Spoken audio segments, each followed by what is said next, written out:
What's up, yo? Welcome to Your One Life. I'm your host, Kim Young Kim, and I'm super glad to have you as a listener today. If you're new to this podcast, here's what it's all about. This podcast is about teaching you from the greatest minds in the world, assisting you in all aspects of your life, and helping you get out of awkward conversations by being even more awkward than the other person. I see your conspiracy theories, and I raise you how attractive I think your mother is. Now, today we have a great guest. I'm super pumped to have him as my first guest on this podcast. Author of 2 books, The 2-Hour Job Search and The Job Closer, Mr. Steve Dalton. I hope you enjoyed this conversation that I had with him. I found it very enlightening and also a lot of fun. All right, so I have Mr. Steve Dalton, the author of The 2-Hour Job Search and The Job Closer. Steve, how is your day going, my man? It's been great. I'm really looking forward to our conversation. How you been? Oh, I'm fantastic. Thanks so much. All right, so let me give you a proper introduction real quick. And I have a question. Is this thing on? Because I'm rocking with Steve Dalton, and he's dropping knowledge bombs to shake up your life and wake up your inner dreamer and help you to see that some fields have grass that's greener. And when it comes to work, he'll help you on your search with 2 books and 1 purpose for you to find your way, with a lamp to light your path to where you want to go. Because job hunting's an enigma, but he's known to crack the code for you to cycle through a harvest, so call him a sound garden. Because he's keeping your resumes out of black holes, son. We're talking to Steve Dalton. Because he came to wash away the pain and assist you to a new start and a new level so you can catch wins like the Duke Blue Devils. Call him Coach K as he's leading you to victory, balling out for days, living an alternate history. So beat the competition and heed his advice. And like North Carolina, you'll be first in flight. Nice. Excellent. That is the best introduction I've ever gotten. Thank you. Thank you for being on this podcast. I am super pumped to have you. Oh man, this is great. It's happening. All right. Very good. So I have read your book. I've gleaned so much wisdom from your book. And we are here to talk about your first book, which is The 2-Hour Job Search. Can you just tell the people why you wrote this amazing book and, your kind of quick journey to it? Yeah, origin story. So I became a career coach helping international students. Mm-hmm.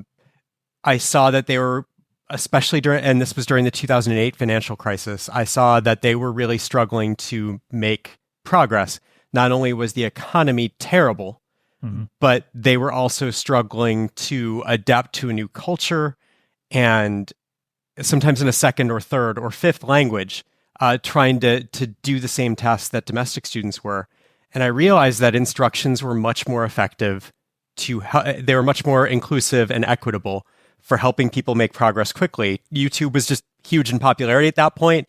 There was a YouTube for everything if you didn't know how to fix a particular electronic that you had or something like that. But there were no instructions for the job search. And when I looked in bookstores to find a set of instructions, nobody had done it.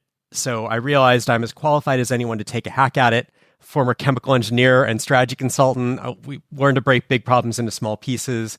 The process ended up helping my students. I hated that it would only help the students who could afford an MBA that happened to choose Duke.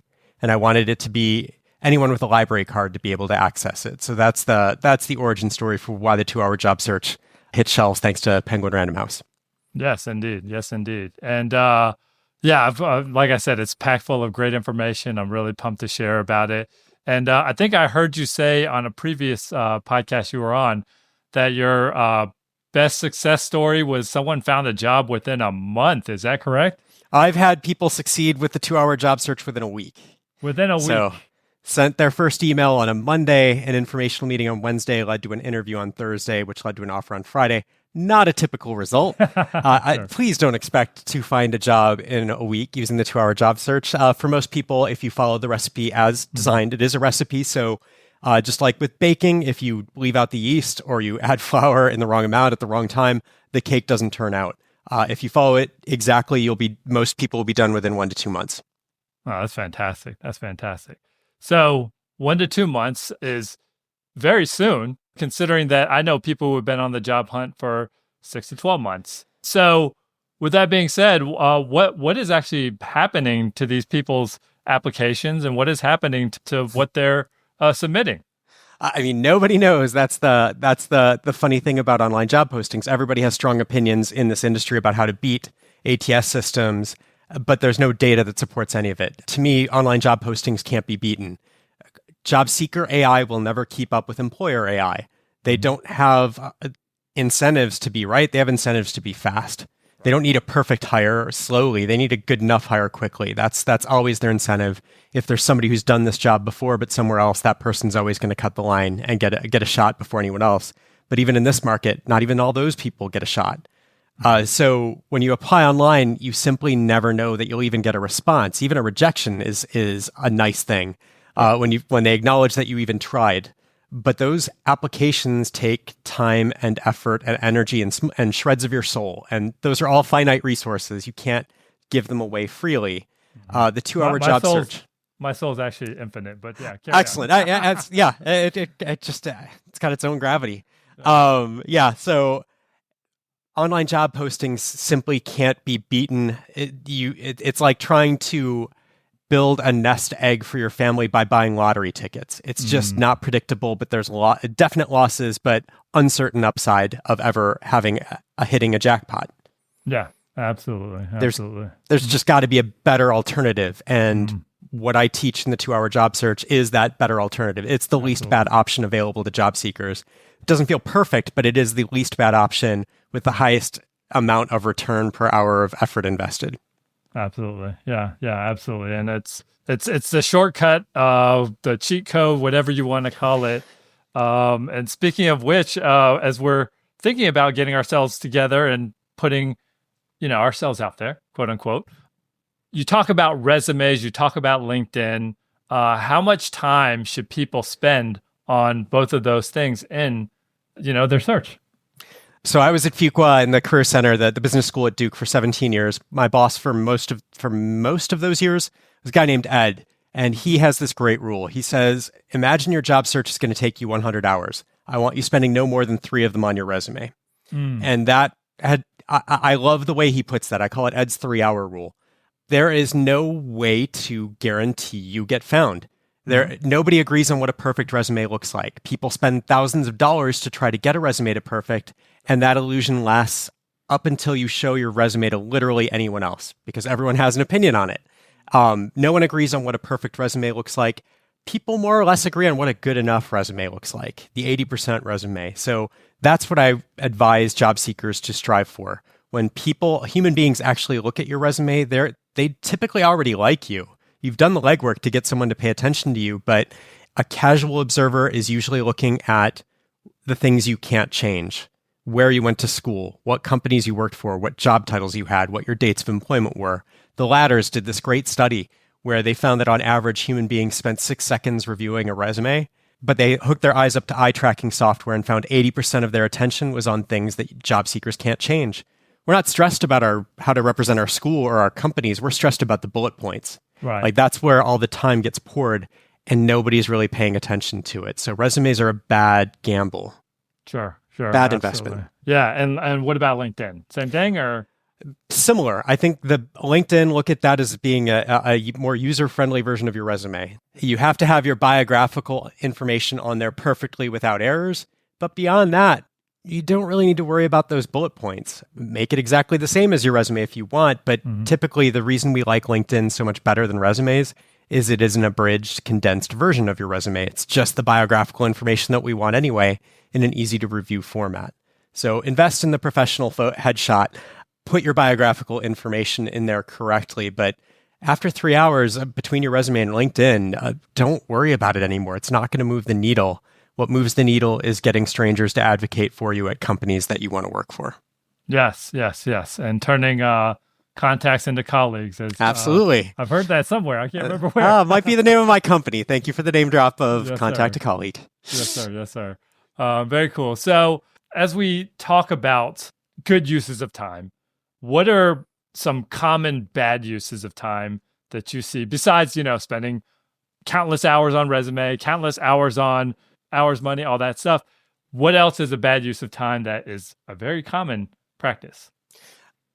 I would say the bad use of time is what I would call it the defensive job search, where you job search for stats. And the way, like if a loved one asks you how your job search is going, most people will default to two metrics that don't correlate with success: the number of applications they've submitted and the number of hours they've spent. Mm-hmm. Neither of those things correlate, but it gives us the one source of positive affirmation that we get in the job search prior to being successful. We get that, we know you're doing your best, honey, from our support network. And it's awful that means so much, but the job search is so soul-crushing when you are constantly being ignored, constantly being rejected, that feels like an oasis. How can you give that up by spending fewer hours or not applying to the best of your ability? I think being an effective job seeker is not just about moving away from job searching for stats, that defensive job search. There are three metrics that I think positively correlate with job search success, and that is the number of outreach emails sent to strangers who work in your field of choice in your job function. The second one would be the number of informationals you conduct, informational meetings or informational interviews. And the third would be the number of referrals you get to another human being as a result of one of those informationals, what I call a second-degree referral. That new person doesn't know you as a stranger like the first person did. They know you as a friend of the first person. So it's not just about pursuing better metrics. It's also about retraining your support network to positively reinforce healthier metrics instead of the unhealthy ones. Right. Yeah, absolutely. And, the big thing is naturalizing people, right? And I love that analogy, naturalize. I'm like, yeah, I have actually been naturalized, so I know exactly how this works. So, you want to explain naturalization and how you get to people to become citizens of your country, quote unquote? So naturalization is a process where in the political sense is where non-citizens become citizens of a new country. Naturalizing in the job search context is about turning strangers into advocates or contacts into colleagues. Mm-hmm. I think a lot of job seekers feel at a disadvantage because their network is not relevant for the job search they're doing. Sure. The good news is that's 99% of job seekers. Like, we almost all don't have a relevant network. And the ones that do, it's often more trouble than it's worth. I've heard countless stories of like college roommates working at a company somebody wants to work at, and the college roommate just doesn't really ever prioritize the friend's job search because they're in a different function. They haven't talked in 20 years. Like, it's hard to change the urgency of existing contacts. It's much easier to establish an urgent relationship with a brand new contact. But that's a skill like riding a bike or learning to swim. You don't learn it just naturally by aging. You have to be taught how to do it. And the 2-hour job search is exact instructions for that really scary process of naturalizing total strangers who work in your job function of choice into advocates for you to get interviews. Yeah, absolutely. Now, I want to keep talking about reaching out to strangers. But first, I feel like I need to maybe tell you what I know about the lamp list. Okay, please. The lamp list. The lamp list is a thing you make, and you have to go create a list of places that you want to work at in your life. You need advocates, and they come through, and they will say something for you. But check your motivation, 'cause that is oh so key. Check the postings, you go Indeed, and yo, I come through and I see a job and then I apply, but first I reach out quick. How was that? How was that? That was great. That was. I've you. never heard lamp taught that way before. Yeah. Well, I mean, that's the lamp list. So, like, I want to go through each one of these because, that all sounds like probably Greek to people who are listening. So let's start with the L, right? Yeah. The L is list. What do I need on my list? It's your list of employers. I watch a lot of reality TV. One show I don't watch a lot of because I'm very sensitive to cringe. But but I'm very familiar with the show is The Bachelor. And what I've learned from understanding The Bachelor is that it's much better to be, The Bachelor rather than one of 25 contestants over and over. Somehow The Bachelor always seems to win, and as does The Bachelorette on the gender flipped equivalent of it. Sure. But job seekers who approach their search by focusing on online job postings, they treat it like one of the 25 contestants over and over and over again. And that takes a toll on your confidence. You've got to treat it like The Bachelor or The Bachelorette. The best way to do that is to get out of that artificial desperation, is what I call it. You're choosing bad circumstances. The best way to get out of that is expand your consideration set. Mm-hmm. So we need to brainstorm a minimum of 40 employers to do that. I've tried lower numbers and higher numbers. 40 is the minimum that is required to get people out of the unhealthy mindset that they need companies to work out. In reality, companies are infinitely replaceable. There's way more of them than there are of you. Sure. So I teach 4 different brainstorming methods. I recommend spending 10 minutes on each method to come up with that minimum of 40 employers. Yeah, and those methods are fantastic. All right, so we got the L. Next, we were talking about A, advocacy. Let's just break it down real quick. What is advocacy? It is a quick 10-minute survey of your 40 employers or more that quickly gives you an indication of the likelihood of finding a sympathetic contact, plus this organization's familiarity with people from your background and their willingness to pay enough to get you to work there. So it's a simple yes or no switch. You look up each one of those 40 companies in your most recent alumni database. I recommend LinkedIn. It's got more current information. And it's simply a yes or a no. So these columns are not meant to mean that person that you find is going to be your contact. They might work in a totally different job function. And job function similarity is very important. It just lets you know the company's familiar with your school's brand or hiring transitioning military veterans. If you choose to swap that in for your most recent school in your A column. But it really is about the likelihood of finding an advocate and basically how greased are the wheels for you to be considered by this company. Right. Absolutely. Okay. So that's advocacy, motivation. We need that motivation.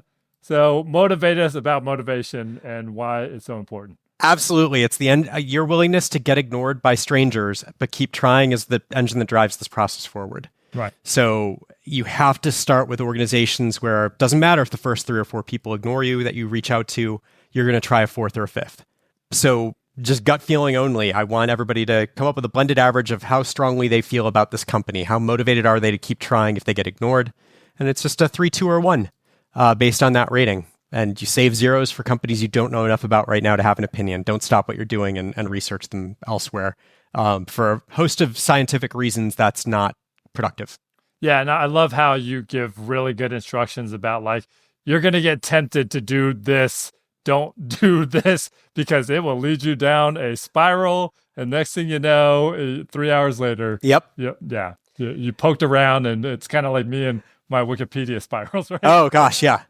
When you know that reaching out to strangers, which a lot of us equate as being something super uncomfortable, even though in the 2-hour job search you learn an approach that's way less uncomfortable. It's almost pleasant.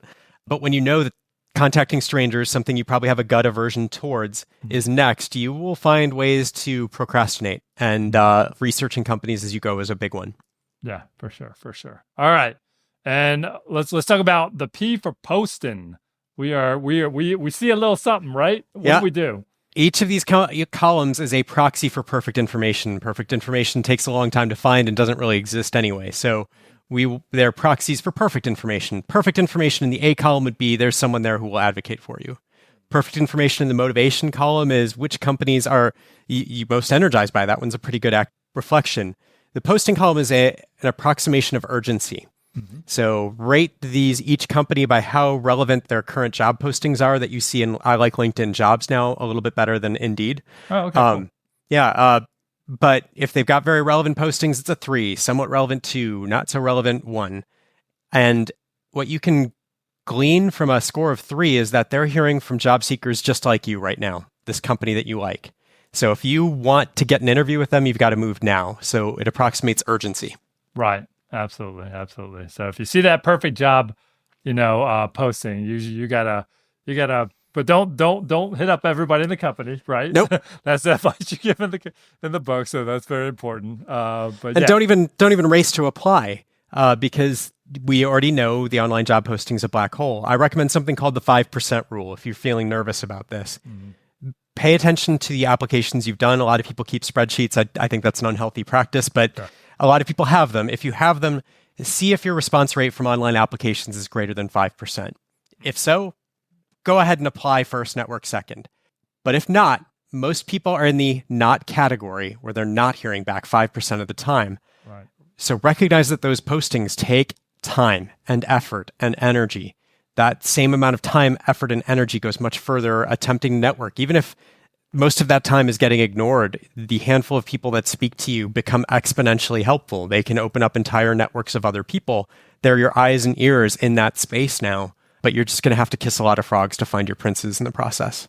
Yeah. And well, what's funny is you could apply to a job you had no interest in, you're overqualified for, and they will, nope. Yeah. And people are worried about the postings going away, but what are you really missing out on if you're not hitting 5%? Like, oh, you've just saved yourself time because you can't apply to this job.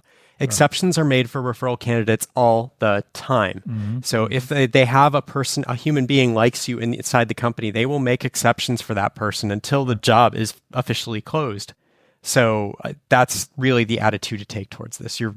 It's actually doing you a favor when the posting disappears in most cases.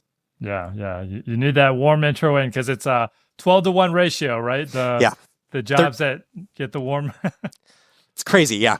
It's wild. All right. So I want to tell you what I know about the 6-point email, which is what we do once we find someone perhaps that we want to reach out to, right?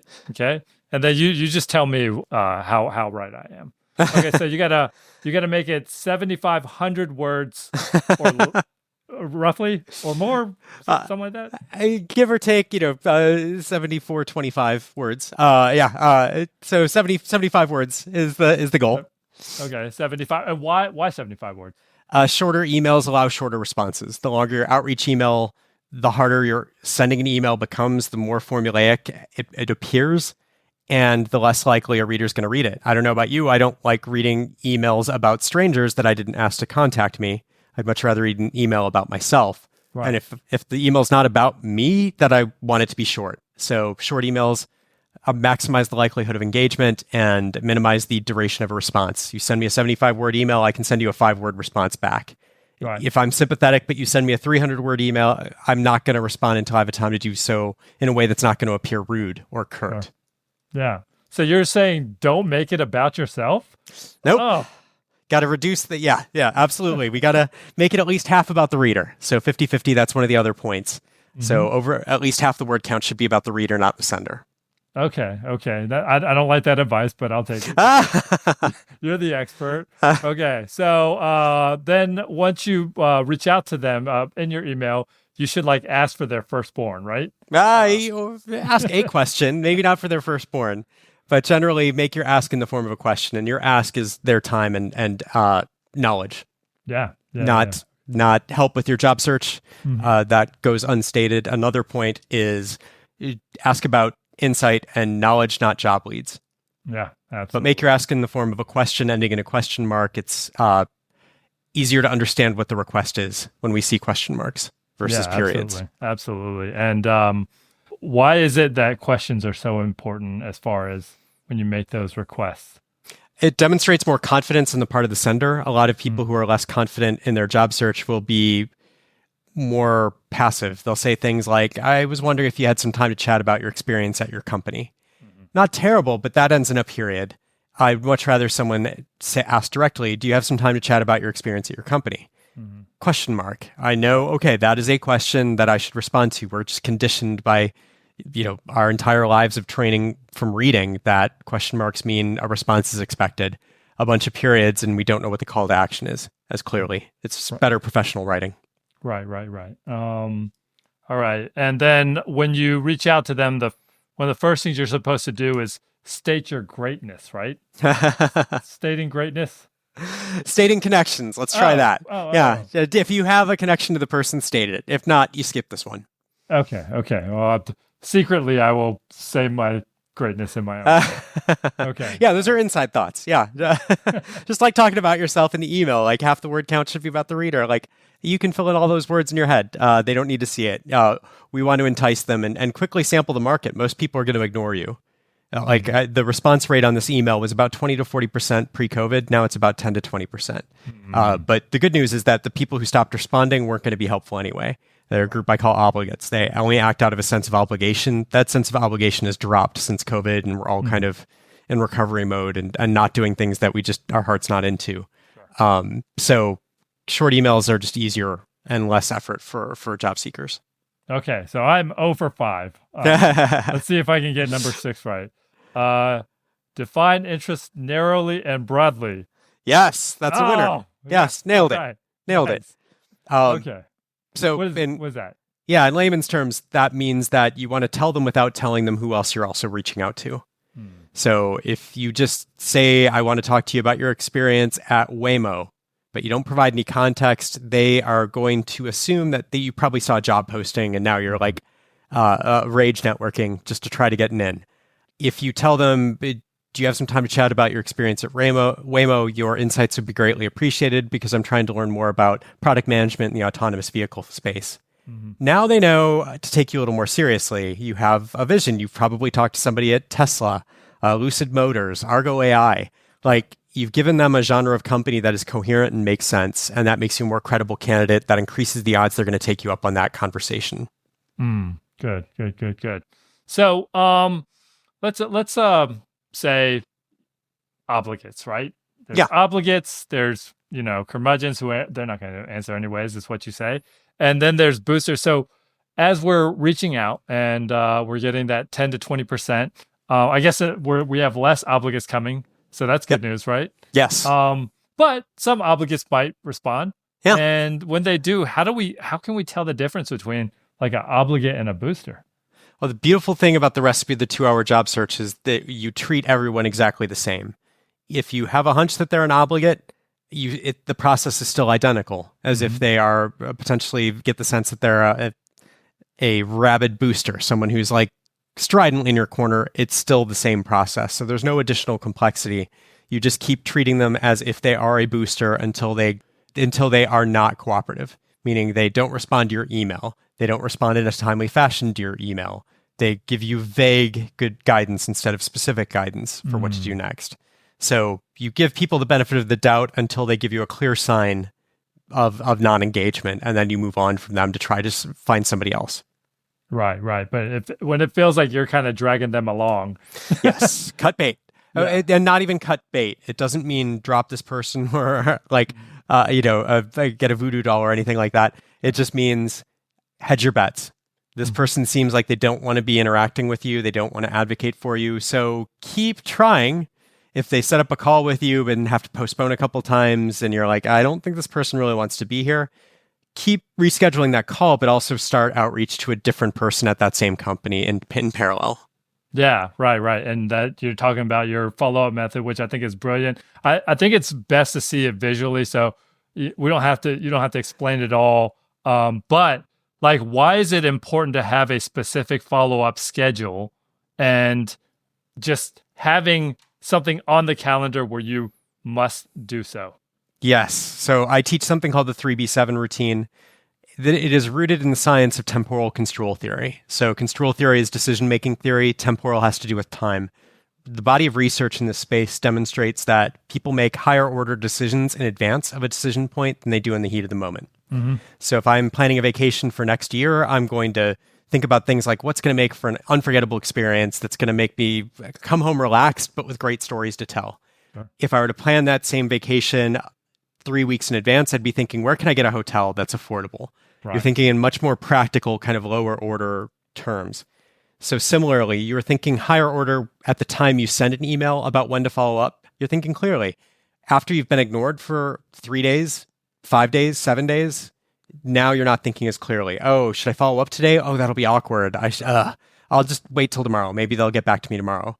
So pick a rule in advance when you're thinking clearly and stick to it. So 3B7 is what I teach. So anytime you email somebody, set 2 reminders on them, one for 3 business days later, one for 7 business days later.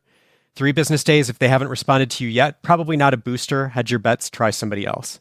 If they have gotten back to you, then you don't have to suspend additional outreach to additional people at that company until that person gives you a reason to believe they're an obligate. 7 business day, that's your signal to follow up on this person, so they can't blame you for being a flighty millennial who doesn't follow through on things, or a flighty Gen Zer. Sure. Like if you reach out once, follow up once, and then you ghost, they can't blame you for that. But if you try once and disappear, it's easy for them to blame you for not following through on what you want. Right. And I wish I was implementing the system when I was doing my outreaches for podcast guests. I had people that are literally, it's been a month, and I'm just like, oh, it's so weird to reach out now. And I'm like, oh, what do I do? Well, we'll just wait another week. Yeah, exactly.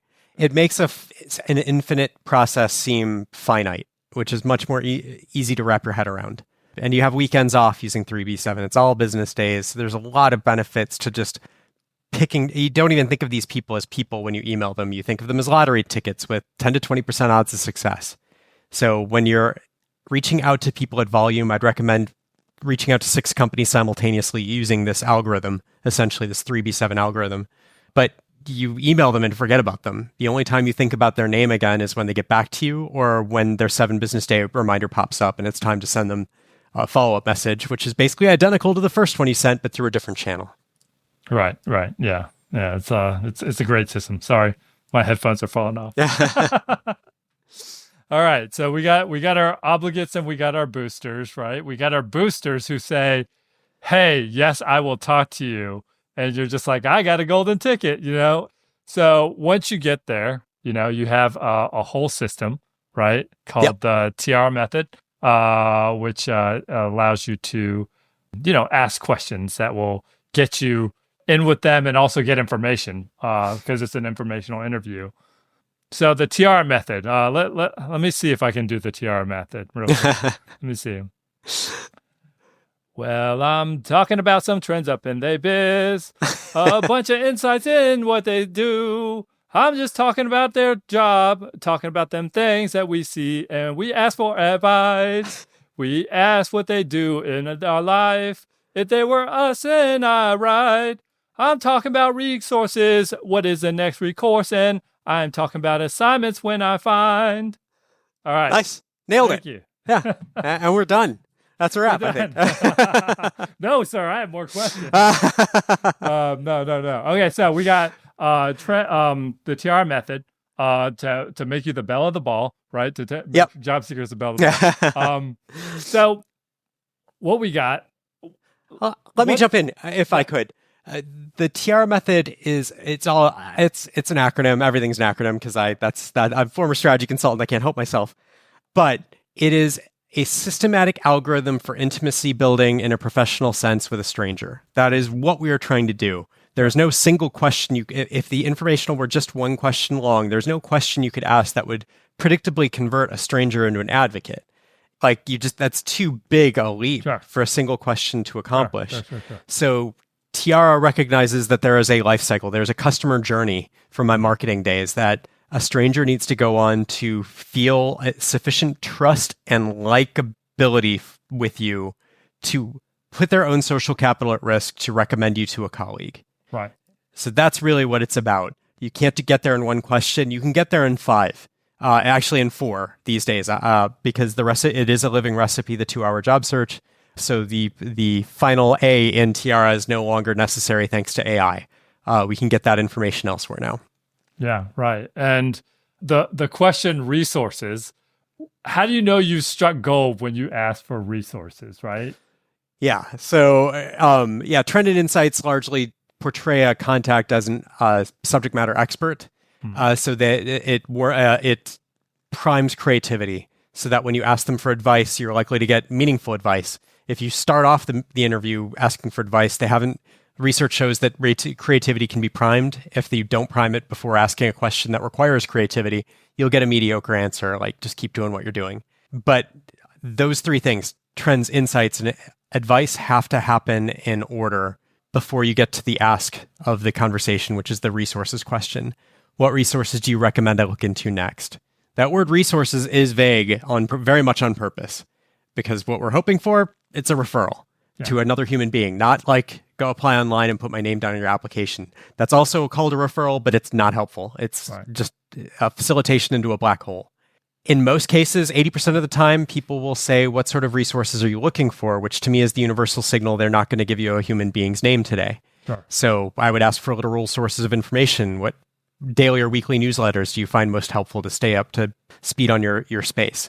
But in 20% of cases, people do volunteer helpful contacts live during the conversation. We just don't want to put them on the spot to ask them who you should speak to next, because this was supposed to be about information and knowledge. In your email, that's what you said this was about. It feels like a bait and switch when you suddenly switch them from knowledge to who should I talk to next. It makes it feel like it was a hit, like this was the plan all along. So you need to honor your word. Nobody who was going to give you a name during the conversation itself will refuse to give it to you a week later. For me, you're just giving them a nice way to save face if they're not feeling comfortable or want to think about who to connect you with or how they're feeling about you and whether they're willing to incur that risk. So allowing them a face-saving way to decline to give you a referral, to me, the resources question gives them exactly that. Right, absolutely. And I love how you're showing the job seekers how to build trust. Because at the end of the day, that's what we need in order to get hired, but also, to succeed in life in general, right? There are tons of credible people out there, especially in this like constant layoff environment that I think the world is moving to in a permanent way. Like it will always be layoffs going forward, and it will, even if you're a top performer, if the company thinks they'll be more profitable without you, you'll be cut. So I think recognizing it's really tough as a job seeker to compete on qualifications and effectiveness of the job. They can't view how you're going to be on the job. What you can compete on is your ability to solve what I call universal round one. Like every company you've ever wanted to work for has agreed to standardize their interviews. Isn't that great? Sure. And good news, it's already started. You have access to it immediately. But universal round one is basically find someone who works in your job function at that company and get them to recommend you to a colleague. It's not fun. It's hard. And you've never been trained to do it. So don't feel bad if this feels like a daunting task. The 2-hour job search gives exact instructions for it. But that is ultimately the most effective way to get an interview, which is the key bottleneck for most job seekers. Most job seekers don't struggle with it passing round one interviews. The real bottleneck is getting the round one interview in the first place. Right. Absolutely. Absolutely. And then the cool thing about it is when they pass your name along, they can possibly become a super booster. Can you explain super boosters? Because I read the word and I was like, this is exciting. And it was exciting. So a lot of people think like if they hear from a company, I'm sorry, we've got a hiring freeze, or we just laid people off. We're happy to talk, but just know this about the environment we're in. A lot of people would be tempted to not schedule the informational meeting. I recommend going the other way. Definitely schedule the informational meeting. If this person likes you, let's say their company was an option. Their company was hiring. If this person likes you, you might get one interview out of it with that company. Sure. If they don't like you, though, what they can do is farm you out to multiple other companies so they can be exponentially helpful. They can give you multiple contacts, companies you didn't know existed or didn't know were on a growth trajectory. They know that stuff. You only get that information by talking to human beings. So if someone says their own company's not an option, but they're happy to talk, always take that call, because you can get, when I mentioned like that Monday to Friday, the person who found a job in a week, it came because their first informational on Wednesday, that person had multiple friends who had their own companies. So there were 2 informationals on Thursday, one of which became the offer. So it's equivalent to like going on a date and then the person saying, hey, I'm not interested in you, but here's 10 of my friends to go. Exactly right. Yeah. Why don't you come to this party where all of my friends are going to be? Yeah. It's basically that. Glorious, glorious. Yeah. One could only hope. Yes. Yep. All right. So we've covered a lot of ground and I feel like, we've gotten a good gist of things. I would have to say that listening to a podcast about this book, as I've read the book, right, and I've listened to the book on audiobook format, is not enough. And Steve is not sending me Bitcoin. I really do believe that in order to make this work, you have to pick up the book and you actually have to follow the exact steps in the book. There's no other way around it. So listen to the podcast, but please pick up the book too. So with that being said, let's say, for example, you are applying to these jobs, but you don't have the qualifications for the jobs. We all have dreams that we're not ready for yet. Not to sit here and say we'll never be ready, but let's say, for example, you have something that you want, but you don't have the resume, the portfolio, the whatever it is, but you got the potential, right? Yeah. What do you do? So many people talk themselves out of jobs that they really want because they feel they lack experience, but there's no other way to get the experience. Sure. My recommendation is always have someone who works in that field tell you what experience you need to get. Don't make assumptions on the outside. I've seen people get entire graduate degrees that they didn't need at great cost and lifelong debt in many cases. The alternative is so much easier, cheaper, more fun. You learn stuff. Yeah. And it's just find somebody who's done the thing you want to do, who's doing the thing right now, and ask them how they did it. It's a life skill. It's not just what I teach in the 2-hour job search. I do a variant of the 2-hour job search for companies because companies are really struggling with getting people to do more than just like what's in their job description. Like basically the networking that is required, the FaceTime with peers that are not their direct boss that is required to retain your job when there are layoffs and to get promoted at the head of your class. So companies will bring me in, teach my people how to form relationships with strangers who are not expecting to hear from them. It's the same skill. So even if you get a job through on-campus recruiting at your school right now, you might probably get laid off at some point, or you'll probably be in a job you don't like, and you'll need to find that job when there's no campus interview infrastructure provided to you. The earlier you learn this skill of how to reach out to a stranger and convert them into a colleague, the more joy you'll get out of life. It's how you'll get promoted. It's how you'll keep your job. It's how you get full-time offers from your internships. It's how, to some extent, you make friends. It's just asking people good questions and then engaging meaningfully with their answers. So it really is life skills. I wish every school had a listening class like it has a speech class, but that's not the world we live in. And to me, I consider this listening training what I teach. Yeah, indeed. And essentially, it sounds like you're telling people to get comfortable being uncomfortable. Yeah. And it's temporary. It is a temporary discomfort. Yeah. Like riding a bike or learning to swim, it's temporarily uncomfortable. But once you learn it, like it brings you, both of those activities bring you great joy. I take great joy in getting strangers to open up and realizing how formulaic and systematic it is and how much I can tweak, how much the intuition also helps improve on that recipe. Like even though there's exact rules, I'm getting better and better at filling in the gaps between the rules to better engage based on intuition and experience. So you'll take pleasure in being able to get real, meaningful knowledge where people are like, wow, you learned a lot from me today.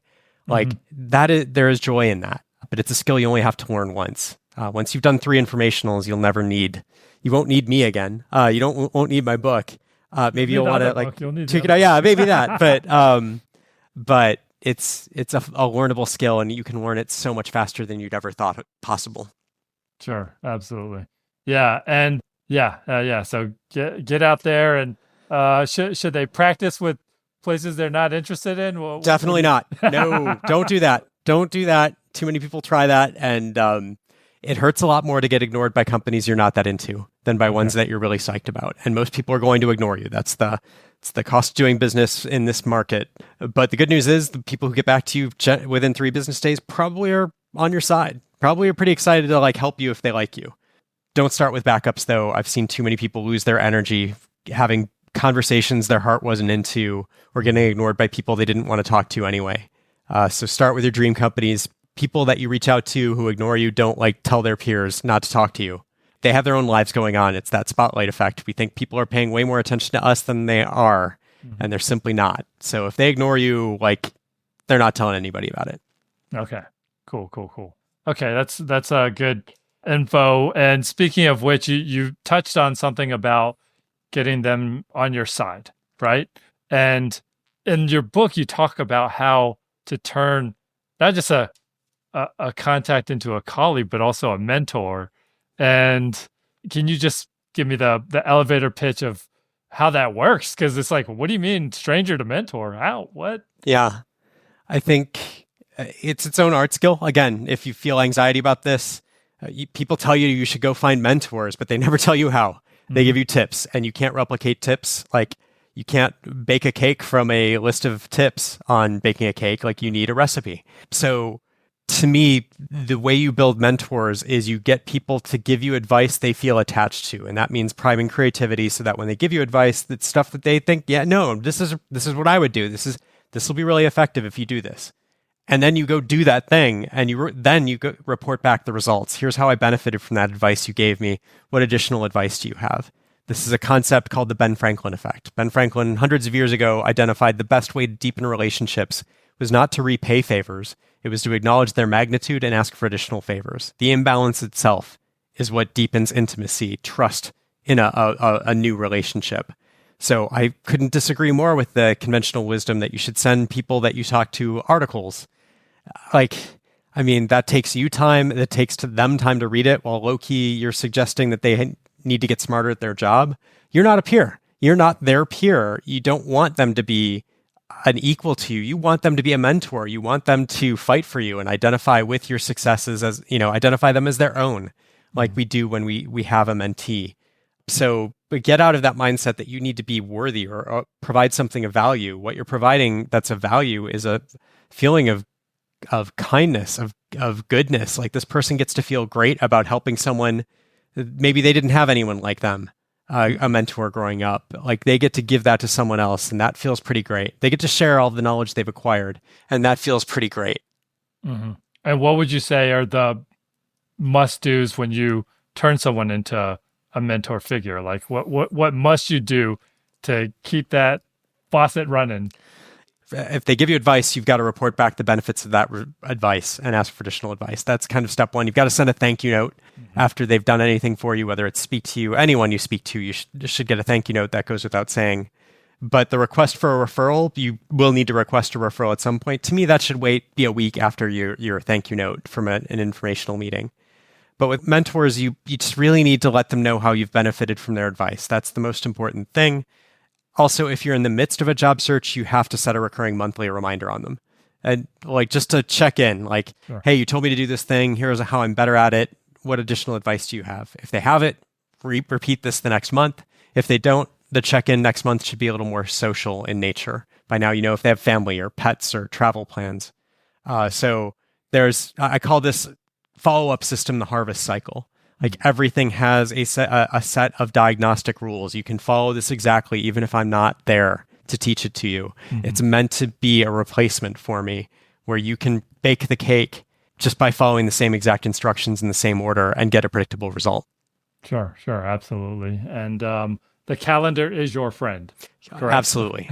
Don't use spreadsheets. Too many people spreadsheets are better at highlighting what you forgot to do yesterday instead of teeing up what you're supposed to do tomorrow. Yeah. So calendars are built for that. Use them. Absolutely. And, we're coming up on time, so I want to be mindful of that. I would ask, you've helped a lot of people find jobs and make their dreams come true. And so as you have helped them, I'm sure that, you've had to tell people to, buck up and, Yeah, so I guess where I'm going with this question is, what's your advice for people to stay positive, to keep pushing, to keep, not settling, I guess. Yeah. I think a few perspectives help here. If you're feeling anxiety about job searching, this is not your fault. It's a failure of the system.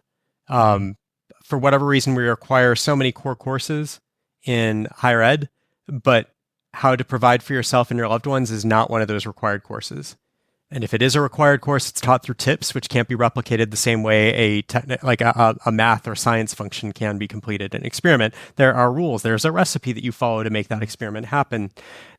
Nothing is higher stakes than being able to provide for yourself and your loved ones. There should be a scientific recipe to follow. So stay positive. There is a set of instructions for this. You don't have to figure this out on your own.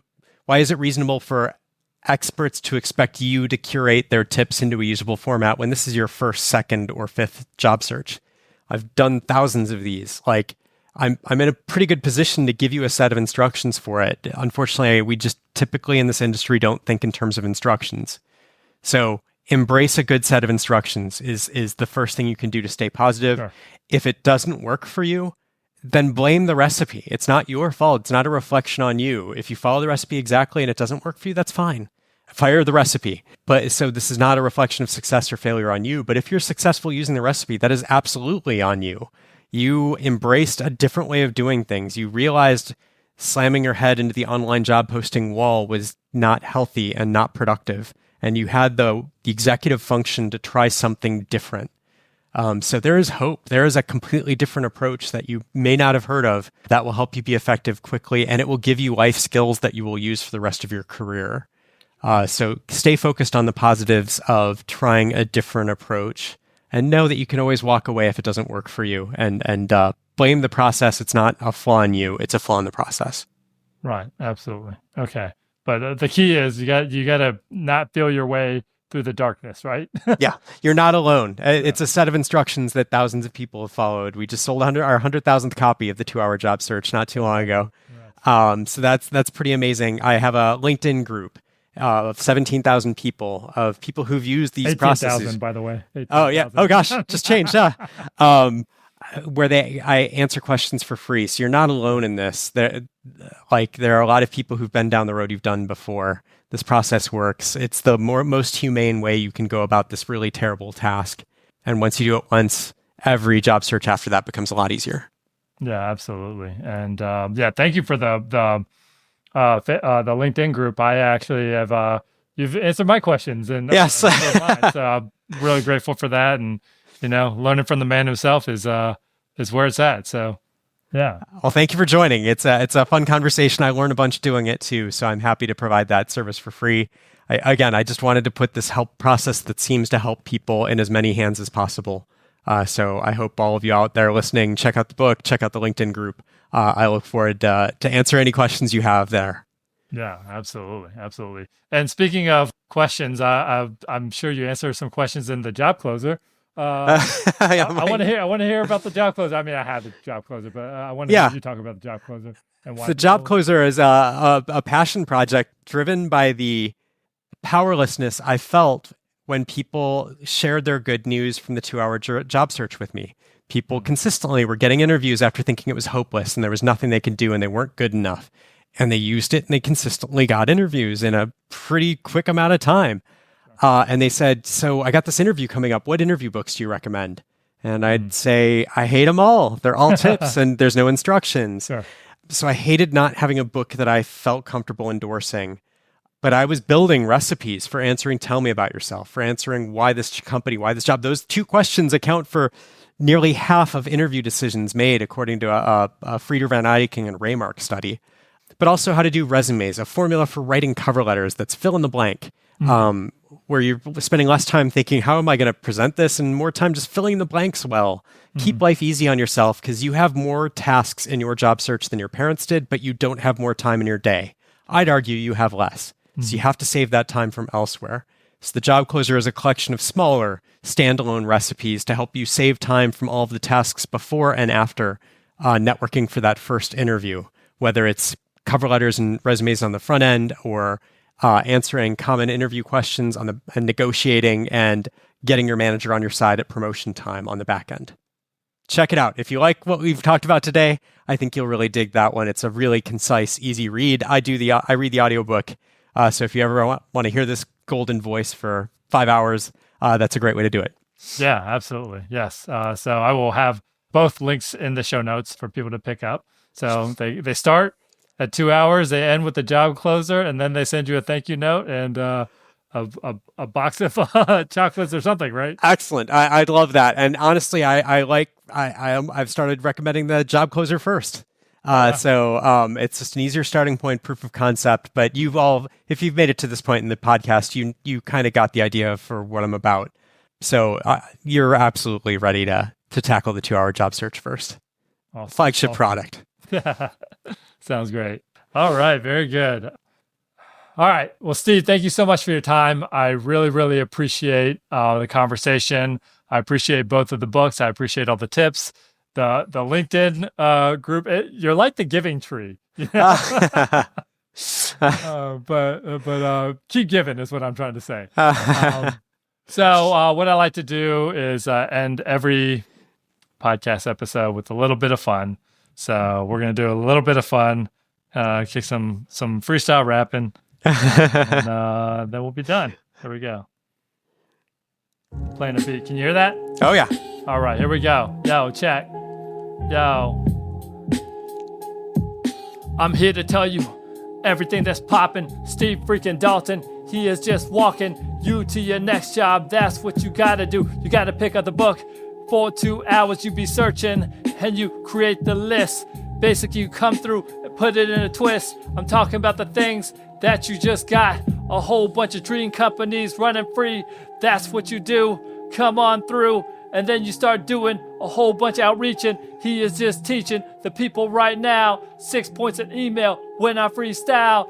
That's what I'm saying. You just gotta understand that man right there shares a bunch of knowledge, whole bunch of things for the people in information interviews. Yo, what I'm just into, what I be dropping, a whole bunch of things. The dude come through and he gets you to build a whole bunch of trust by stepping out your comfort zone. That's what I'm saying. You will not be running home, you'll be stepping in a bigger version of yourself. And that's what I'm saying, and that's what's felt. The dude right there shares a bunch of recipes so you could cook all the time. That's what I'm saying. Look in your mind for the good questions that you need to freaking ask. And yo, you got a task. Turn a contact into a colleague. That's what I'm saying. Don't be stalling. You got to do that right now. You got to reach out and just build your network so you could come through and you could just find the thing that you have up in your mind. I'm talking about your dreams when I'm here up on the scene, and that's what I'm saying. And he is on your team. He is just hooking you up now, and that's what I'm saying. That is just wild. The dude right there, Steve, just coming with a bunch of love and a whole bunch of things that you freaking need. So what I see when I'm coming off the top nonstop, and that's what I'm saying. With the words that I drop, I spit off the top, and that's how I go. Job closer, 2-hour job search, and the flow. All right. Excellent. Thank you, sir. Thank you, sir. All right. This has been a awesome experience. This is the highlight of my week, and I'm including missing work from the snowstorm. So fantastic. Wins all around. Yes, indeed. Yes, indeed. So, Steve, you got to tell the people how they can find you on the interwebs. Oh, man, I am all over LinkedIn. So come join me there. Just look me up, Steve Dalton on LinkedIn. You can also visit my websites. Contact the number 2 colleague.com is my corporate site for corporate workshops.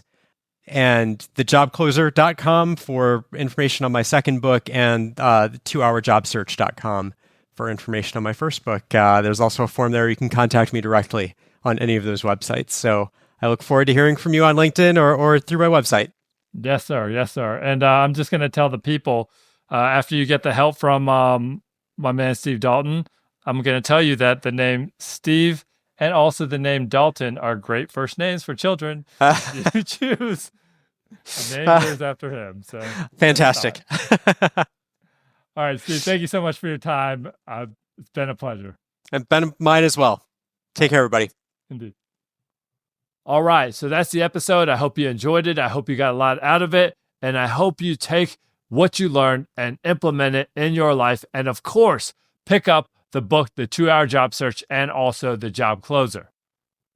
If you're new here, don't forget to hit follow so you don't miss future episodes. And also, please rate and review the podcast on Apple Podcasts and Spotify, and leave comments on Spotify as well. That helps out greatly in getting the word out and also getting more awesome guests in the future.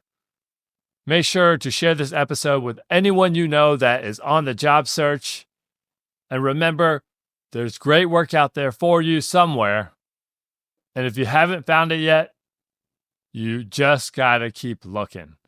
All right, that's it for now. This is Your One Life. I'm Kim Young Kim. I hope you have a great day, a great week. And until next time, peace!